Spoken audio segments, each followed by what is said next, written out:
दोस्ती प्यार में कैसी बदली पार्ट 2। मेरी ससुराल वाले ठीक ठाक लोग थे। अच्छा बड़ा घर था उनका। वहाँ पर भी कुछ रस्में हुई और फिर मेरी ननद मुझे मेरे कमरे में ले गई। लो भाभी, अब आराम करो, भैया अभी आते होंगे। यह कहकर वह हंसते हुए चली गई। कमरा अच्छा था और फूलों से सजाया हुआ था। फर्नीचर पुराना था पर उस पर अच्छे रखाव की झलक दिख रही थी। खैर, अब तो पिताजी का दिया फर्नीचर आने वाला था। यह सब सोचते हुए मैंने दर्पण के सामने जाकर खड़ी हो गई। अपने वजूदों को दुल्हन के लिबास में निहारा, फिर अपने गहने उतार कर लगी गहनों के भारीपन से सिर दुखने लगा था। इतने में दरवाज़ा खुला और मेरे पति अंदर आ गए। आप ठीक हैं? खुश तो हैं? उन्होंने पूछा। मैं चुपचाप रही, पर आप शब्द सुनकर थोड़ा अच्छा लग रहा था। पर तभी अलका का सारा आंखों के सामने आ गया। अब ज़बरदस्ती का रिश्ता शुरू होने लगा। क्या शादी इतनी जल्दी हो गई कि हमें एक दूसरे को जानने का मौका नहीं मिला?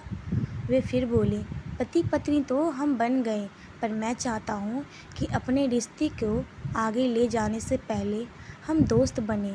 आप क्या सोचती हैं? मैंने सिर उठाकर उनको देखा। उनका चेहरा अब कुछ अलग दिख रहा था।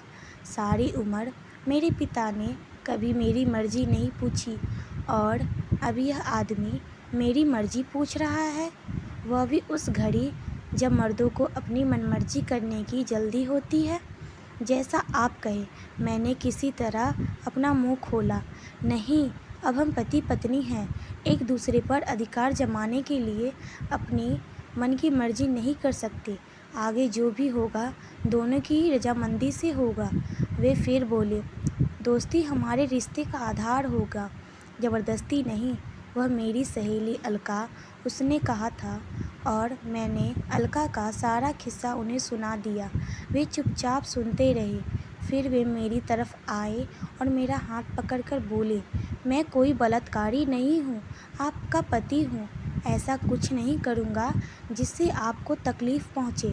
पहले हम डेटिंग करेंगे, घूमेंगे फिरेंगे, सचमुच में प्यार करेंगे और फिर उस प्यार को उसकी पराकाष्ठा तक लेकर जाएंगे। यह मेरा आपसे वादा है। जिसे मैं साधारण समझा वह असाधारण निकला। उस रात हम एक ही पलंग पर सोए, पर बीच में उन्होंने खुद ही तकिया की एक दीवार बना ली। आप सो जाइए, मैं भी सोना चाहता हूँ, बाकी बातें कल करेंगे। उनकी इस बात से मेरे अंदर चल रही खलबली शांत हो गई। अगले दिन मेरी ननद ने शरारती अंदाज में पूछा, रात कैसी गुजरी भाभी? दोस्ती में, मैंने कहा। वह शायद समझी नहीं। उन्होंने अपना वादा निभाया। ससुराल में 1-2 दिन रुककर हम उनके क्वार्टर पर उनकी पोस्टिंग वाली जगह पर चले गए। प्यार होने में अधिक समय नहीं लगा। हमारी शादी को आज 5 वर्ष हो गए हैं। हम 2 वर्ष के एक बेटे के माँ बाप भी बन गए हैं, पर हमारी दोस्ती आज भी कायम है।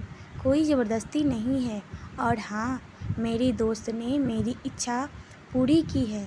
मैंने अपना मास्टर पूरा कर लिया है और अब इनकी कॉलोनी के स्कूल में ही मैंने इंग्लिश पढ़ाना शुरू कर दिया है। दोस्तों, ये कहानी आपको पसंद आई हो, हमें कमेंट करके ज़रूर